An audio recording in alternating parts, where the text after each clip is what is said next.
सांगलीच्या जत साखर कारखान्यावरून आमदार जयंत पाटील आणि भाजपा आमदार गोपीचंद पडळकर यांच्यातला संघर्ष आणखी वाढणार आहे. कारण जत शहरामध्ये साखर कारखाना परत द्या अशा आशयाचे फलक जयंत पाटलांच्या नावाने विटंबनात्मक फलक शहरात लावण्यात आले.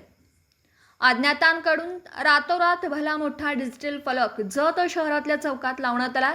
यामध्ये जयंतराव तेवढा ढापलेला आमचा साखर कारखाना परत द्या बरं का असा मजकूर लिहित जयंत पाटील यांच्याबरोबर विशाल पाटील आणि विश्वजित कदम यांचे कार्टून देखील बनवण्यात आले. काल जत शहरातल्या गोपीचंद पडळकर यांचे डिजिटल फलक फाडण्याचा प्रकार घडला होता. यानंतर रातोरात जयंत पाटलांच्या विरोधातले डिजिटल फलक जत शहरांमध्ये लावण्यात आले. काही दिवसांपूर्वी जयंत पाटील यांच्या राजाराम बापू पाटील साखर कारखान्याच्या नावावर राजे विजयसिंह डफळे साखर कारखाना असा डिजिटल फलक झळकवण्यात आला होता. त्यामुळे हा डिजिटल वॉर आणखी वाढणार असल्याची शक्यता व्यक्त केली जाते.